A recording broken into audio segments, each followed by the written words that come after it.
What an unsolved mystery is actually easy to explain. The Mary Celeste wasn't a ghost ship. Okay, so you've definitely heard of the Mary Celeste, the most famous ghost ship story in history.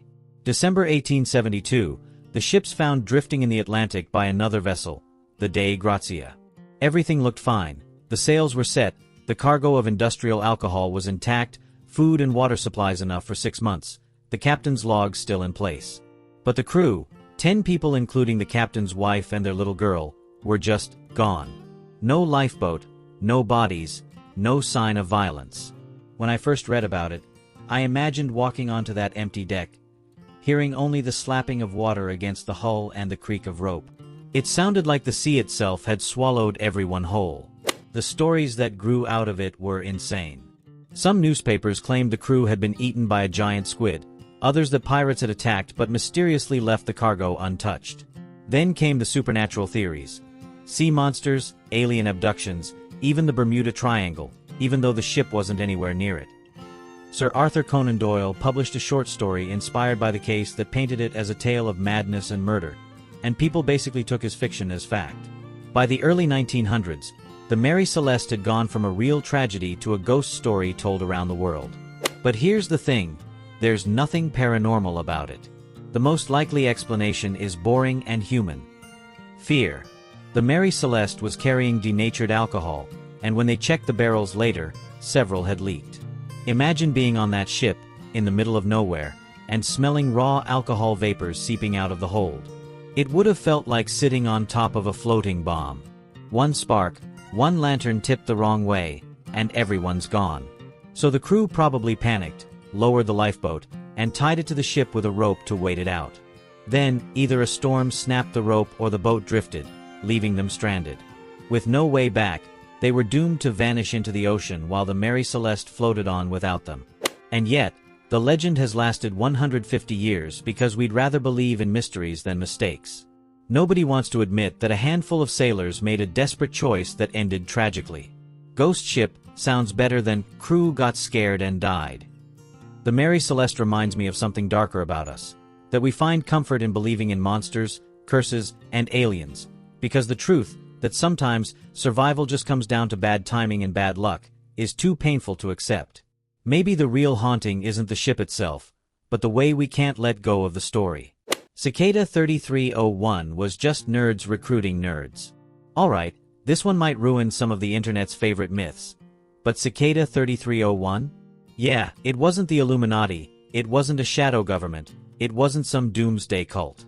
It was just nerds looking for other nerds. You probably remember the buzz back in 2012. A mysterious black and white image got posted on 4chan with the words, "We are looking for highly intelligent individuals. To find them, we have devised a test." There was a picture of a cicada, and hidden in that image was a code that led to another code, then to another, and suddenly people were digging into medieval manuscripts, cryptography, steganography, TOR websites, and GPS coordinates that led to posters hung up in major cities across the world. It felt like the internet's version of National Treasure. And because no one ever took credit, the theories exploded. Was it the NSA recruiting cryptographers? Anonymous forming a cyber army? A cult trying to lure in the brightest minds to build a digital utopia? I remember threads where people swore Cicada was connected to Bitcoin's creation, or that they were preparing some massive cyber attack. The puzzles themselves were crazy, references to Mayan numerology, to William Blake poetry, to obscure coding languages. People who made progress started treating it like they were being initiated into a secret society. And when the second and third rounds of puzzles dropped in 2013 and 2014, it only fueled the fire. But here's the letdown. It was almost certainly just a group of privacy-focused cryptography enthusiasts recruiting people for a community project. Folks who allegedly made it in said they were invited to private forums where discussions were mostly about encryption, digital rights, and philosophical stuff about online freedom. Nothing supernatural, nothing government-run, just an underground club of like-minded coders and hackers. By the time the third round fizzled out, even the hardcore fans admitted it was likely a bunch of clever amateurs, not a hidden cabal. No assassinations, no controlling world banks, just nerds recruiting nerds. So why won't the myth die? 'Cause nobody wants to believe they spent years chasing puzzles for what's basically a book club for crypto geeks. The internet loves mystery, and Cicada had the perfect ingredients. Anonymity, global reach, just enough weirdness to feel otherworldly. The real answer, that it was a glorified hobby project, isn't satisfying. And that says more about us than them. We want secret doors to hidden worlds so badly that we'll build them in our heads when the actual door just leads to a boring chat room. Stonehenge was just a calendar, guys. You know what's funny? People will drive halfway across England to stand in a field, look at a bunch of stones, and swear they're staring at an alien landing pad. Stonehenge has been hyped for centuries as one of the world's great unsolved mysteries. Massive slabs of rock, some dragged from over 100 miles away, standing in a circle in the middle of nowhere, perfectly aligned with the solstices. I remember going there on a school trip, freezing in the wind while a guide whispered about druids sacrificing people under the moonlight. And yeah, I'll admit, when you stand there, it feels heavy. Ancient. Like the air is thicker. That's probably why the theories got so wild.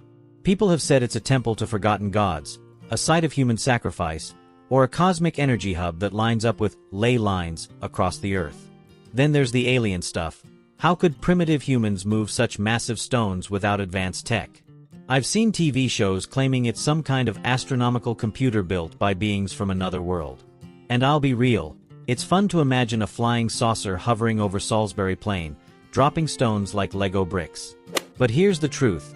Stonehenge was just a calendar and gathering site. The alignment with the summer solstice sunrise and the winter solstice sunset is no accident. It let people mark the seasons, which was crucial for farming, rituals, and survival. The whole "how did they move the stones" mystery isn't as wild as people make it either. Archaeologists have shown you can shift massive rocks with wooden sledges, ropes, rolling logs, and a ton of manpower. It's not alien tractor beams. It's just humans working together over generations. And Stonehenge isn't even unique. There are dozens of smaller henges and stone circles across Britain that served similar purposes. Stonehenge just happens to be the biggest and best preserved, which is why it gets the spotlight. But we don't want to hear that. A calendar? That's way too practical, too ordinary. We crave the impossible explanation because it makes us feel like the past was magical. And maybe that's the real reason Stonehenge endures as a mystery. It reminds us how uncomfortable we are with admitting that ancient people were just smart. Smarter than we give them credit for. They didn't need aliens or sorcery to shape their world. They just needed time, community, and grit. Which honestly might be scarier than believing in UFOs, because it proves there's no great mystery, just humans doing the impossible with their bare hands. Thanks a lot for watching. Don't forget to subscribe to the channel.